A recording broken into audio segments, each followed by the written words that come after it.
Hello everyone, welcome back to my channel. मैं हूं पूजा सेतिया। हमारा चैप्टर जो हम कर रहे हैं death of partner T.S.. Grewal की बुक से। आज हम करेंगे एग्जाम्पल नंबर 11। अगर आपने क्वेश्चन नंबर 10 और 9 की जो हमने लास्ट वीडियो में किया था नहीं देखा है, या फिर आपने जो हमने सेल्स बेसिस पे अपने जो पार्टनर की डेथ हो जाती है उसका शेयर कैसे कैलकुलेट करते हैं, उसमें मैंने स्टेप्स फॉलो कराए थे। अगर आपने नहीं देखा तो आज क्वेश्चन नंबर 11 में भी बहुत छोटा सा क्वेश्चन है, स्टेप फॉलो करके ही हम क्वेश्चन का आंसर निकालेंगे। तो आपको अगर नहीं क्लियर है पॉइंट तो आज वो क्लियर हो जाएगा। मैं क्वेश्चन रीड कर रही हूँ, स्क्रीन पर देखिए। वीर, Dharam and Karam were partner sharing profit in the ratio 3:1. Dharam died 30th September 23.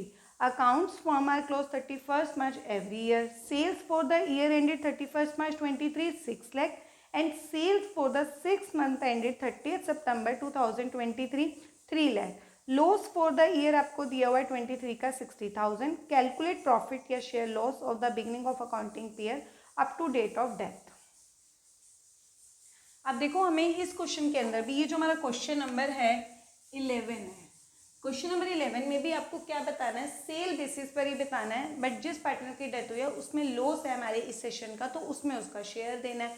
जब भी सेल बेसिस पर हो हमारा तो हमें 3 चीज़ें चाहिए होती हैं। एक लास्ट ईयर का सेल, ये जो जैसे सेल उसकी डेथ कब हुई, देखो सबसे पहले डेथ कब हुई 23 को, तो लास्ट ईयर कौन सा होगा, उसी सेशन में मार्च, जो उससे पहले मार्च पड़ेगा। जो भी देखो लास्ट ईयर कौन सा होता है, जैसे 30 सितंबर है, सितंबर से पहले जो मार्च पड़ेगा तो वो लास्ट ईयर होता है। तो मार्च में कौन सा सेशन, तो ये रहेगा 23। तो हमें 3 चीज़ें चाहिए होती हैं जब सेल बेसिस पे होता है।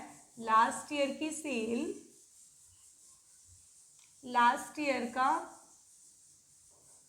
प्रॉफिट या फिर लॉस, और sale up to date of death तक। ये आपको 3 चीजें कंप्लीट चाहिए होती हैं। लास्ट ईयर की सेल कौन सी होगी, जैसे सितंबर में डेथ 31 मार्च 23, ये आपको दी है। सेल 31 मार्च 23 6 लाख, ये आपको लास्ट ईयर की सेल हो गई 6 लाख। लास्ट ईयर का ही प्रॉफिट या loss 60,000। Sales up to date of death तक की भी दी, आपको निकाल कर दी हुई है 3 लाख। अब हमारे तो अब मैं इसमें आपको एक शॉर्ट ट्रिक भी बताऊंगी। कभी कभी ये सेम क्वेश्चन एमसीक्यू में भी आ जाता है, तो शॉर्ट ट्रिक भी यूज करके दिखाऊंगी मैं दोनों तरीके से। तो सबसे पहले हमें क्या चाहिए, स्टेप वन में हमें क्या चाहिए होती है, परसेंटेज। परसेंटेज कैसे कैलकुलेट करते हैं, लास्ट ईयर का, अब इसमें लॉस है तो लास्ट ईयर का लॉस होगा, और लास्ट ईयर की ही सेल होगी इनटू 100। ये हमारा स्टेप 1 है। लास्ट ईयर का लॉस क्या है हमारे पास 60,000,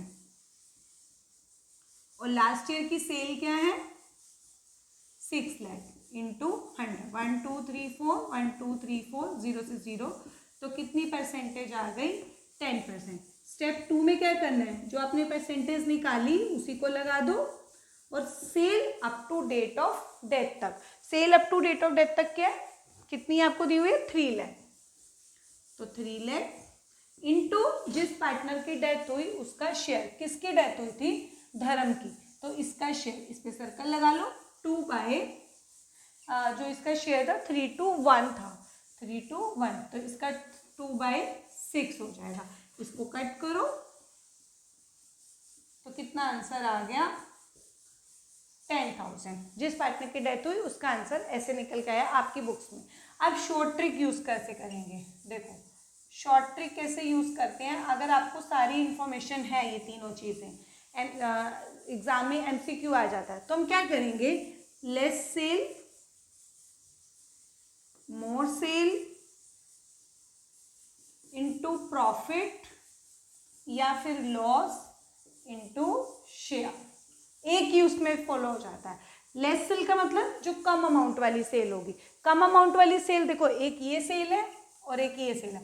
कम वाली कौन सी है 3 लाख, तो कम सेल, ज्यादा सेल 6 लाख इनटू प्रॉफिट या लॉस, आपको लॉस है कितना है 60,000, और जिस पार्टनर की डेथ हुई उसका शेयर। इसको कैलकुलेट करो, इसको सबको कैलकुलेट करोगे तो आपका आंसर इसमें भी क्या आ जाएगा 10,000 आ जाएगा। ये हमारी शॉर्ट ट्रिक है। शॉर्ट ट्रिक को हम कब यूज करते हैं, जब आपके एमसीक्यू होते हैं। ये हमारा क्वेश्चन नंबर 11 यहाँ पर कंप्लीट होता है। अगर स्टिल आपको कुछ नहीं समझ आए तो कमेंट सेक्शन में छोड़ देना, आपको बता देंगे।